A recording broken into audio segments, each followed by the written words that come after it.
sammuu Manchester City dhaafillee qoruu bifa fakkaatuun garee jalqabaa osoo hin taane garee umrii 14 gadi Manchester City waliin taphachuun baay'ee ulfaata yaada jedhu kuni tariitii xiinsammuu taphattoota Manchester City akka salphisanii ilaalanii fi dagannaa akka hin taaneef dubbatinna kan jedhu miidiyaaleen ni jiru. Pep Guardiola maraafuu dhaadataniiru tapha kanaan waan danda'amu kana gochuudhaaf immoo shakkii hin qabnu yoo danda'ame daqiiqaa 10 jalqabaa keessatti illee taphicha xumuruudhaaf yaalla jechuudhaan abdii qaban ibsaniiru. Milkaa'insa Arsenal bara kana imala kanaaf osoo Pep Guardiola jiraachuu baate amma jechuutti illee gaaniiru deeggartoonni Arsenal dhuguma Pep Guardiola jiraachuu baate Manchester City baroottan lamaan darbanii yookaan immoo Arsenal baroottan lamaan darbanii shaampiyoonii Ingilaandi ta'uu danda'a jettee tilmaamuu dandeecha. Sababni isaa bara darbe guyyoota 248 liigicha Premier League Ingilaandi dursaa kan ture Arsenal ture. Bara kanas yoo xinnaati garaagarummaa fi gooliin Arsenal Manchester City jidduu jiru goolii bal'aa fi garaagarummaa qabxiin illee kan liigicha dursaa ture Manchester City caalee Arsenal kan hunda amma dhiphisee goolii tokkotti deebiseera qabxiidhaan immoo caalee lamaan caalee sadarkaa jalqabaa irra taa'ee. Wir brauchen den politischen Neuanfang. Leensa cimaa leensa jabana kana keessatti argine leensa saayinsii kubbaa miilaatiin deeggaramu jechuu dandeenya. Erga bara 2016 gara Itaa dhufanii waancaa hunda isaanii fudhachuu danda'u ture. Klopp qofa bara 2021 gidduu galee kan isaan irraa fudhate. Osoo Klopp jiraachuu baate Manchester City yookiin Guardiolaan erga liigichatti makamee guutumaan guututti Manchester City akkasuma liigichaan shaampiyoonii taasisuu ni danda'u jechuudha. Waa'ee Klopp asumaan akka asnuti Klopp taphni isaanii xumura tapharraati. Deeggartoonni Liverpool jaallattoonni kubbaa miilaa miidhagina kubbaa miilaa England sadarkaa olaanaan namoota ceesan keessaa Pep Guardiola fi Klopp ta'uun isaanii ni beekama. Yergan Klopp liigichaa ba'uun akkuma Pep jedhan baay'ee gaddanii baay'ee akka gaddan kaasanii osoo Pep jiraachuu baate jedhan Klopp ani sadarkaa kanatti cimaa ta'e argamuu dhabuu danda'a jedhan. Morkiin Pep Klopp Liverpool keessatti taasisan akka daran halkanii guyyaa hojjedhee sadarkaa kanarra ga'uuf na gargaareeti jira. Klopp kilabicha kana gadhiisuun isaa baay'ee ana qofa osoo hin ta'in Manchester City illee gaddee jira akka kilabaatti jedha. Manchester Cityin kabaja guddina ulfina cimina amma irra ga'e kanaaf indirect Liverpool yookiin Klopp gumaachi isaanii olaanaa akka ta'edha akan kaasanii. Egaa morkiin leenjisoota kanneen lamaanii baay'ee Premier League England qofa miti shifee Bundesliga German keessa yeroo turan Klopp leenjisaa Borussia Dortmund turan. Pep Guardiola leenjisaa Bayern Munich turan. Morkiin achi keessa ture garana dhufe jechuudha. Klopp bara 2015 gara Premier League kan dhufanii waggaa tokko booda immoo Pep Guardiola gara Manchester City dhufanii morkii achi keessa kan Bundesliga keessaa sana gara Premier League fidanii akkuma yaadame milkaa'ee fi Premier League Englandin waggoottan 6-7 dabarsine kana keessa olaantummaan kilaboota kanneen lamaanii olaantummaan leenjisoota kanneen lamaanii maqaan leenjisoota kanneen lamaanii sadarkaa olaanaadhaan akka leellifamu ta'eeti jira. Hojii isaaniitiin immoo kan ta'e kanaaf taphni Premier League England har'a gama tokkoon kilaba shaampiyoonii ta'e adda baasuudhaaf morkiin taasifamu akkasuma geggeessaan Jurgen Klopp Premier League England taasisu soominaan kan eegamudha. Keessattuu yeroo afaan itti qabuun har'a leenjistoonni sadii ni geggeeffamu jedhamee eegama Premier League England. Roberto De Zerbi kilabicha akka gadi lakkisu ibseera kaleessa. David Moyes West Ham United waliin akka adda ba'u beeksiseera. Jurgen Klopp dursanii beeksisaniiru karaa miidiyaa hawaasummaa isaatiin yeroo jalqabaatiif baanii as dhiyeenya deeggartoota Liverpool yaada walii kennaa irratti kan isaan argamanii bara kana hedduun leenjistoota hin geggeessine Premier League England warri gara gadii jiran tariitii Sheffield United leenjisaa geggeesseera. Crystal Palace sababa dhukkubsateetiin Roy Hodgson dhukkubsateef leenjisaa kan jijjiiree fi akkasuma immoo Nottingham Forest Steve Cooper kaasee Nuno Espirito Santos kan qacaran irratti leenjistoonni hedduun hin ari'amne Premier League England keessatti fedhii isaaniitiin garuu leenjistoonni sadii kanarraa hojii isaanii gadi lakkisaniif geggeessan taasifaaf jedhameeti kan eegamu.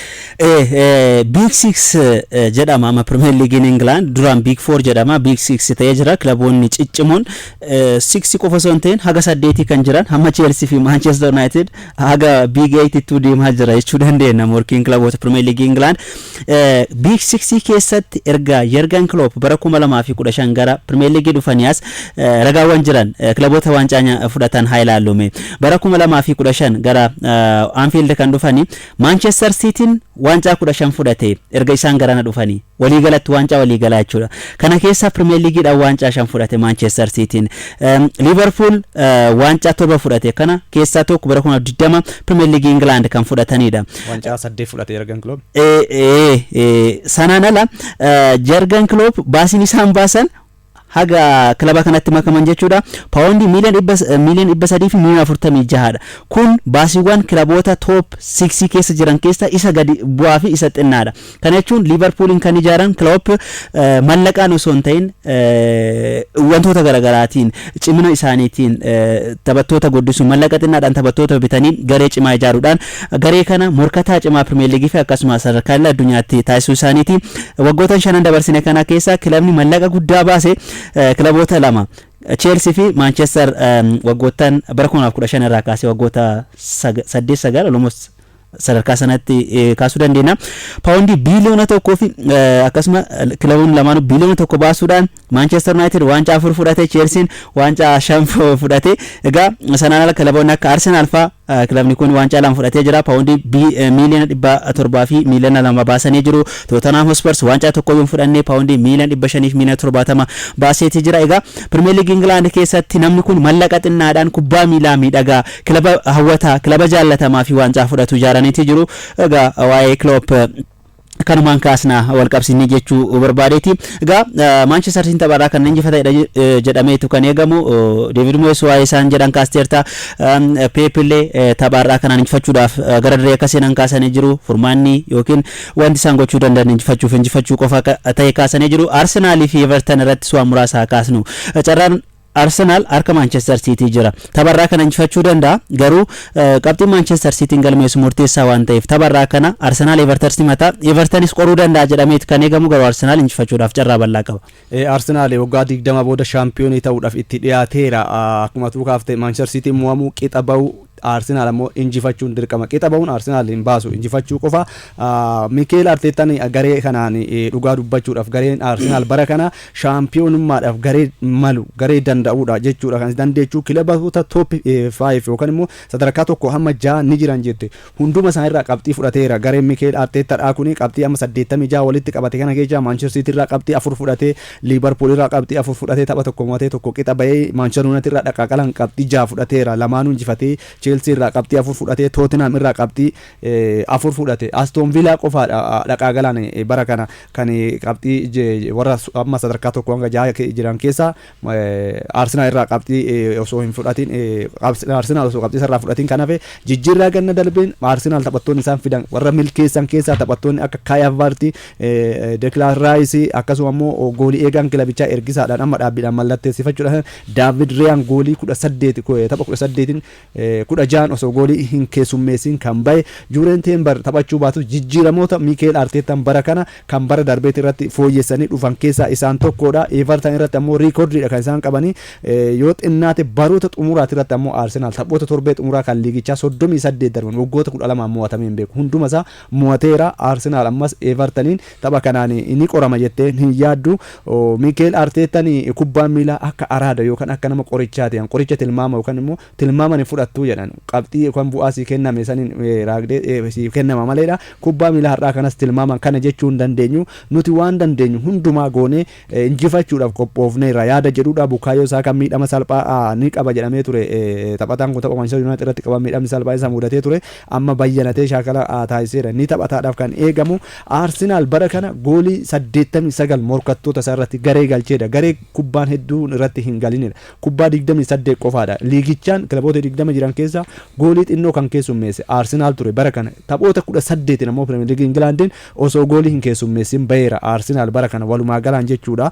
Kun Mikel Arteetaan garee kana Pep Guardiola kan cinaatti kan Manchester City cinaatti jechuudha. Gareen Arsenal bara kanaa kun dargaggoonni Arsenal bara kanaa kun garee cimaa dhuguma Premier League Englandiif malu ta'uu isaanii dhugaa dubbachuudhaaf kan itti mirkaneessanidha.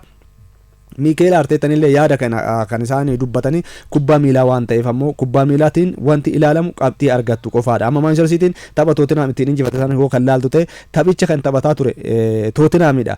kan injifatee ba'e Manchester Cityidha. Akka Jose Mourinho kanan dura jedhan jechuudha. Kubbaa miilatirraa ittisanii baanis qabxii sadi yeroo itti fudhatanii baanitti kan barbaachisaa ta'e qabxii sadi waan ta'eef Mikel Arteetaan kana hojjetanii jiru. Har'a garuu tapha murteessaa daqiiqaa 90 maayila 200 gidduu Itaadii fi Fly Emirates naannaa eenyutu injifata eenyu shaampiyoonii ta'a kan jedhu kan eegamudha. Mikel Arteetaan qabxii kan hanga xumuramutti hin ilaalu jedhaniiru. Miseensonni kilabichaa fi deeggartoonni kilabichaa yaa hordofaa yaada jedhuun hangam dhiphina keessa akka jiran kan isaan itti agarsiisanidha. Dhugaa dubbachuuf wancaarraa kana osoo Arsenaal injifatu ta'e akka imala isaanii jalqabaa fi bara darbeetti isaaniif mala jechuu dandeenya.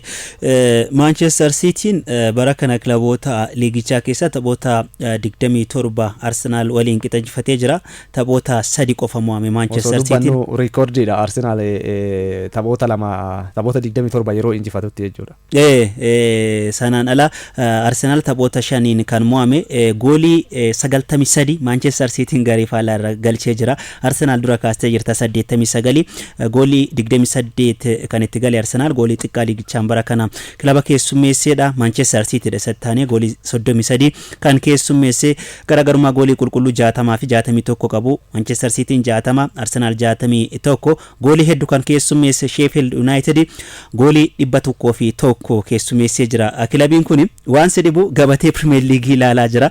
Qabxiin Manchester City fi Sheffield United kilaba dhumarra jiru taphoota 37 keessa Manchester City 27 injifate Sheffield United 27 mo'ame. Manchester City tapha 3 mo'ame Sheffield United tapha 3 mo'e. Kilabni kun gara sadarkaa gadiitti sigaatee jira. Burnley's kilaba gara championship'itti bu'eedha. Amma kilaboota lamaadha gara championship'itti bu'uu jalaa ba'uudhaaf har'a kan falmatan. Luton Town fi Nottingham Forest gaa morkiin kilaboota kanneenis ni eegama. Keessattuu Burnley bu'ee jira, Nottingham Forest simata. Sanaan ala morkiin kilaboota kan Luton Town kaasuu dandeessa. Luton Town kilaba sadarkaa gadii keessaa fuudhaaf morkatudha. Fulham simata dirree isaa irratti carraa bal'aadha kan qabu kilabiin kuni. Taphoonni biroo kan Brentford, Newcastle United, Brighton, Hove Albion, Manchester United, Chelsea, Bournemouth, Crystal Palace, Aston Villa, Liverpool, Wolves, Manchester City, West Ham, Sheffield, Tottenham Hotspur waliin taphatan. Taphoota Premier League England kan bara dorgommii 2023 taphoota xumuraa bara kanaati. Kilaboonni hirmaannaa waltajjii Awurooppaa argachuudhaaf morkatan akkasuma shaampiyoonummaadhaaf yaaddoo gara sadarkaa gadii keessaa hafuudhaaf taasisan Premier League jaallatamaa kana keessatti soominaan taphoota har'a eegaman taphni hundi isaatu galgala sa'aatii 12 irraa eegalee kan geggeeffamudha. Yaada gabaabduu xumura Bayer Leverkusen seenaa haaraa dalagee jira. Kilabni kun osoo hin mo'amin taphoota Bundesliga hunda isaatu kaleessa xumuree jira. Seenaa Bundesliga Jarmanii kan jalqabaati liigichaan kilabni osoo hin injifatin shaampiyoonii ta'een jiru Bayer Leverkusen gareen Xavi Alonsoodha. Taphoota 51 dorgommii hundumaa hin mo'atamne. Bundesligadhaan ammoo taphoota 34 darbanii osoo hin mo'atamin waggoota 120 booda erga hundeeffame yeroo jalqabaatiif shaampiyoonii kan itti ta'e liigichaan taphoota 28 injifatee jaan qixa ba'e. Gareen Xavi Alonsoodha kun dhugumatti garee akkamii akka ta'e kan isaan namatti mul'isanidha. Kana dura kilaba Portugaal Benficaatu taphoota 49 reekoordii qaba. Kaleessa Bayer Leverkusen seenaa kana kan akkuma liigichaattis akkuma immoo Awurooppaattis reekoordii ta'uudhaan kan ittiin galmeessedha. Taphoota lama hafan kan liigii Awurooppaatii fi kan waancaa Itaaliyaadha. Waancaa Jarmanii xumuraaf yoo ga'e seenaa biraa hojjetaadhaaf kan inni eegamu.